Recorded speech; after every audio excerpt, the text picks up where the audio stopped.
શહેરમાં જે ડોગ વિનેસ છે એને કંટ્રોલ કરવા માટે સરકારશ્રી તરફથી પણ વિવિધ સૂચનાઓ આપવામાં આવેલી છે। એ અંતર્ગત શહેરમાં ડોગ ફીડિંગ પોઈન્ટ નક્કી કરવા માટેની કામગીરી કરવામાં આવી રહેલી છે। એ ડોગ ફીડિંગ પોઈન્ટ નક્કી થાય ત્યારબાદ એ જાહેર કરવામાં આવશે અને આવા ડોગ ફીડિંગ પોઈન્ટ સિવાય અન્ય જગ્યાએ કૂતરાને ખોરાક નહીં આપી શકાય એવી પણ સૂચનાઓ આપવામાં આવશે। વધુમાં જે શહેરમાં એગ્રેસિવ કૂતરાઓ હોય એને પકડીને રાખવા માટે આપણે ઉધર જે ગૌશાળા છે ત્યાં જે વધારાની જગ્યા આવેલી છે ત્યાં કૂતરાઓને રાખવા માટેની વ્યવસ્થા ઊભી કરવામાં આવી રહી છે।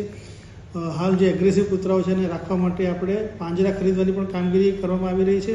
ટૂંક સમયમાં પાંજરાઓ આવશે એટલે જ્યારે આવી કોઈ ફરિયાદો મળશે તો આવા કૂતરા પકડી અને ત્યાં રાખવામાં આવશે।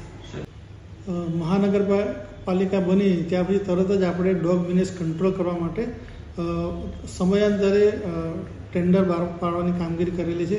4 થી 5 વખત આપણે ટેન્ડર કરેલા છે, તેમ છતાં આપણને યોગ્ય પ્રતિસાદ મળેલો નથી। એ અનુસંધાને આ જે ટેન્ડરની જે લિમિટ છે ફાઇનાન્શિયલ લિમિટ એ વધારી અને નવેસરથી ટેન્ડર કરવાની પ્રક્રિયા આપણે હાથ ધરેલી છે।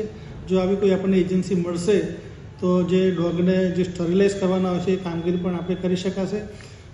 મારે અનુસંધાને જણાવવાનું કે ગૌશાળા ખાતે આપણે હંગામી ઓપરેશન થિયેટર બનાવવા માટેનું પણ આયોજન કરેલું છે અને ટૂંક સમયમાં ત્યાં ઓપરેશન થિયેટર બનાવવા માટે કામગીરી કરવામાં આવશે।